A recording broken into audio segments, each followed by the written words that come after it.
Welcome back to That Dad Guy. It is April the 16th, 2022. So today is That Dad Guy Answers. I've got a bunch of questions that came in off part 10, so I'm going to get to them here shortly and answer those ones. I want to say thank you for subscribing, liking, and leaving all those comments. It keeps these channels going, keeps me active with what I can put out for series and videos. And yeah, it's just fun. It's fun to talk to you guys, fun to hear questions that you might have for me, and hopefully I've got some answers. So let's get right to it. So the first one I have is from Lilyhax, Lilyhax, and she says, I usually cut off stamps off envelopes I've received, so I have stamps for people that request them for swaps.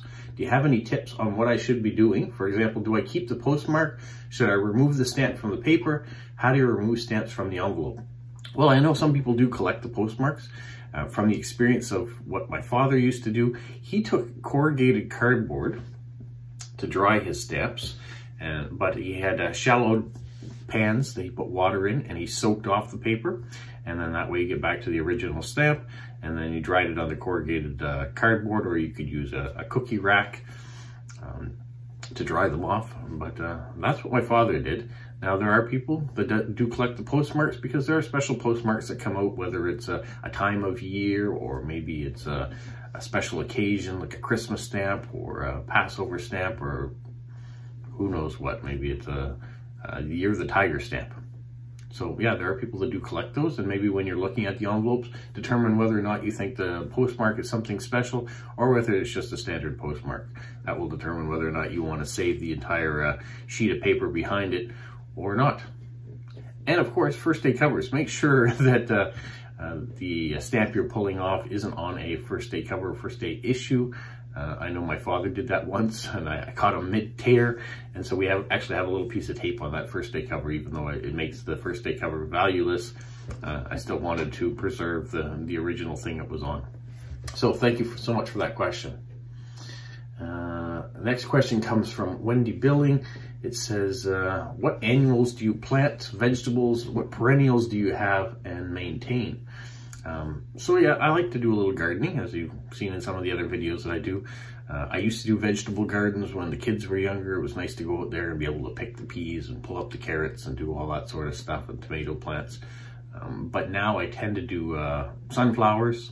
I might do some ears of corn this year, things that are going to either bloom or be ready in the fall. That sort of stuff. I do put out flowers. I don't do annuals. I like to be able to plant something and let it spread on its own and almost survive on its own too. That's the stage that I'm at now. I don't want to be out there, putting new flowers in all the time because they only last one season, and it's also expensive to do that. So I like to try to plant evergreen shrubs and flowers that will continue each year, like tulips, and growing mosses that maybe have flowers too that will spread and be a ground cover. That's what I like to do. All right, thanks, buddy. What do we have next? Oh yes, the next one comes from Bernardo, and he says, who is the hockey pitcher behind you? See back there, there's a little Canadian flag. Let's go have a visit. So this is Martin Brodeur, and this was when he was at the Olympics, when the Olympics were in Vancouver. And that is because my wife was a big Martin Brodeur fan. She necessarily wasn't a New Jersey's Devils fan, but she liked the hockey player. And we had a chance. We went up to Montreal. I'm a Montreal Canadiens fan, so we went to Montreal when New Jersey was playing and got a chance to see him there. But that came from her brother, who is a paramedic out in Vancouver, and when the Olympics were in Vancouver, he actually won that and sent it off to her. So that's why that's there. So thank you, Bernardo. There's Martin Brodeur of Team Canada when he was representing them in the Olympics. Okay, the next one comes from Maria Nimala in Finland. It says, do you send Easter postcards, or do many Canadians send them? So I don't send Easter postcards. I don't do a lot of,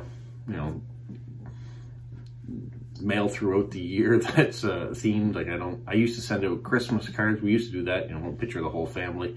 And we did it right up until our dog passed away. and then we found it was too difficult to take a family picture that was missing the dog. So that's kind of why we stopped. I wish we hadn't stopped, because when I look back at all those pictures and see how the family has grown and how the kids have changed and things like that, I like that time capsule. So it certainly would be nice to have continued that the last couple of years. But I understand, and hopefully you guys understand, if you've ever had pets and you lose a pet, it's like a piece of the family's missing. And so it was hard at Christmas time to send something out with that missing piece not there. So that's it for cards. Now, do many Canadians send them? Yes, Easter, you get lots of mail increases with people that are sending Easter cards, not necessarily postcards, but cards in envelopes. Whether it's being sent off to mothers and grandmothers, or vice versa, them sending them off to their children and grandchildren. You do see an increase in the mail at Easter time for that. All right. Thank you, Amelia.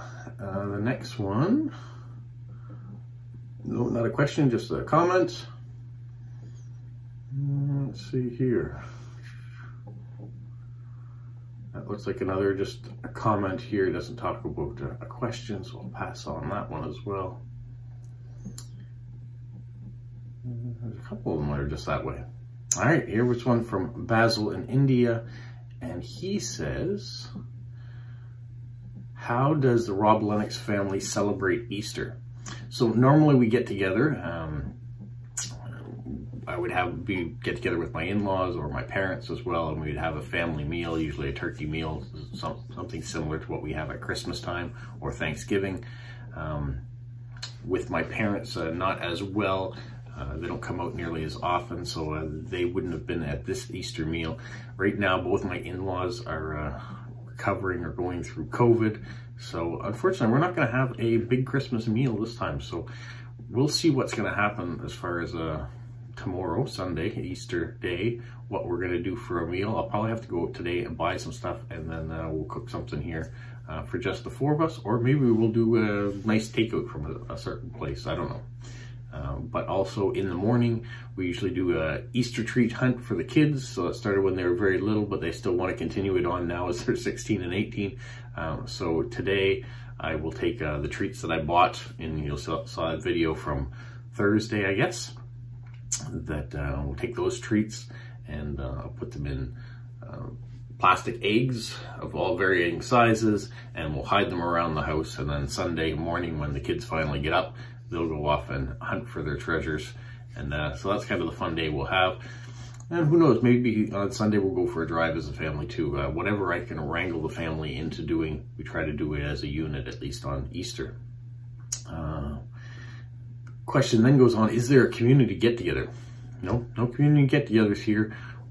Canada's not much into those kind of things, festivals, celebrating religious holidays or things like that. People do go to church, so those that are interested in going to church will be at church on Sunday morning for the service. So that is the community get-together for those that celebrate it that way. Asked if we could do a video with the family. Now, you're not going to get a video with the family. My family is not interested in being on camera for the most part. You'll get snippets here and there. You'll see them when we go on hikes. They'll be in the background, or as the camera pans around, you might get a shot of them. But they're not interested in being on That Dad Guy as much as possible. So when you see them, you see them. When you don't, you don't. So that's what you're going to have. So thank you, Basil, for that. And I think that is all I've got for questions for this week. So if there's a topic that came up that you're interested in hearing more about, or you've thought of a topic, go ahead and leave a question on the end of this video, and then next week I'll respond to it. That's how this works. So hopefully you guys continue to enjoy this format for That Dad Guy Answers. Also, for those of you who are looking for Ukrainian stamps for me, that would be great. I know I have gotten a new person saying that they sent some, so we'll wait. There'll be a video on that whenever that shows up.